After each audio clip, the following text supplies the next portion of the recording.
Wait. Okay, now for real.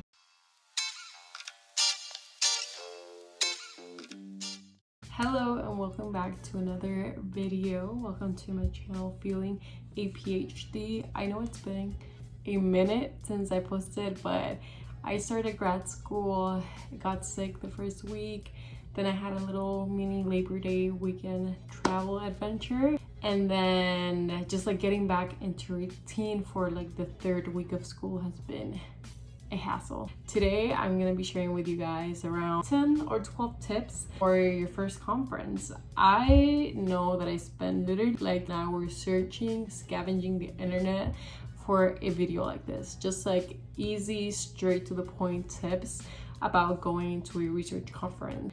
Before I get into these tips, a little background. I went on my first ever research conference, the American Society of Nutrition Research Conference, right, like Expo, back in July. Overall, it was a great experience. I got to meet new people, even from my university that I've never interacted with. I got to share my passions and learn about other people's passions and where they want to go in life. It was very inspirational. It definitely, honestly, like, truth be told, it motivated me to start graduate school. I'm gonna go through these tips kind of quick. I divided them in a couple of sections though. So we have like pre-academic conference, then I have tips for when you're at the conference, and then I have some tips about presenting or being nervous when interacting with other professors, other people in the field. Let's get to it. Let me talk about funding real quick, and I guess with this one we'll start the tips for pre-conference. I have to take off my glasses. I think this glare may be distracting. Is it distracting? It's distracting me, so I'm gonna take it off. I got a little stipend for my hotel, for expensive hotel and flight.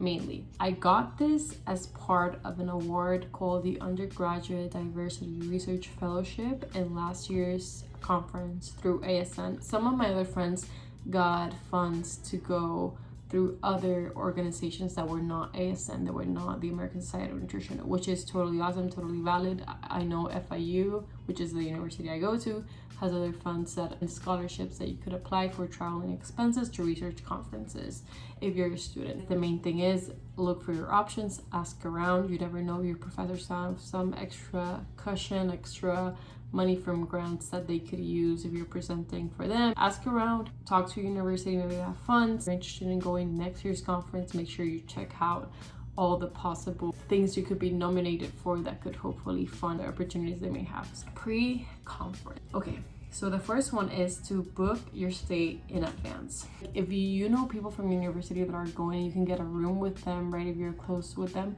you can save money on hotel stay, right?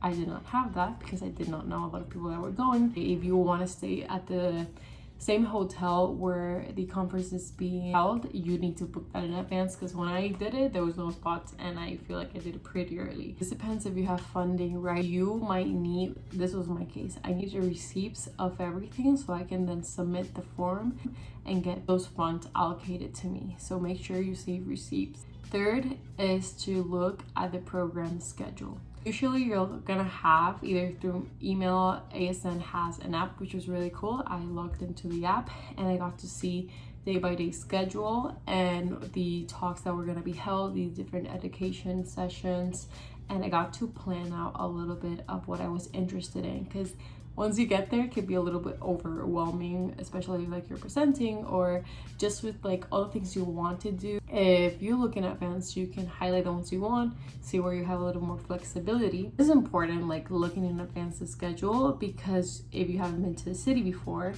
you would want to like virtually explore. And that's my fourth tip for pre-conference, is to virtually explore the city, because if you haven't been, you want to make the most out of those days. And if you look at the schedule, you already know the things and sessions that you're interested in and where you can squeeze some time to explore. You can map it out a little bit better. I'm not saying to have every second of the day scheduled, programmed, but definitely if you have a list of things you would like to do, when everybody's like, oh, what are we gonna do after dinner, you can be like, ha, I have a list, I have some cool things we could do to explore the city. Now for clothes, really important to go dressed comfortably. I definitely saw people that were more dressed up, more dressed down. My first mistake was to buy shoes that gave me the worst blisters, literally bleeding the first day.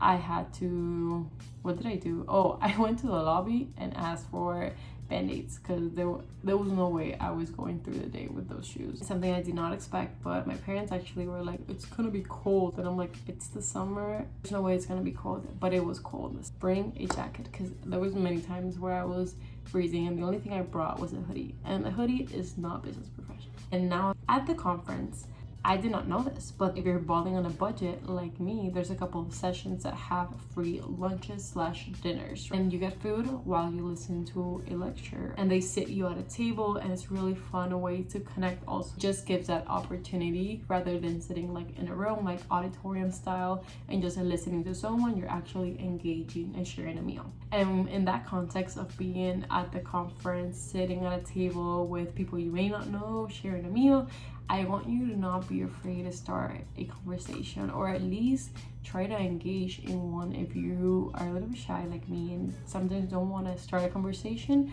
definitely if they ask you where you're from, what you're studying, what year are you, like are you here, like do you have a project, or like things like that, don't be afraid to ask them back that question. Take the opportunity to put yourself out there. After you've broken out of your shy shell and you talk to these people, you made the connections, you ask for their card, they usually have cars. I didn't bring business cards. I don't think I'll get any business cards, but if you do and you got some business cards, I want you, once the conference is over or the next day, whenever you want, but do it within a week of leaving that conference, you're gonna go to LinkedIn and you're gonna search their name and you're gonna connect with them. You're gonna be linked up for life.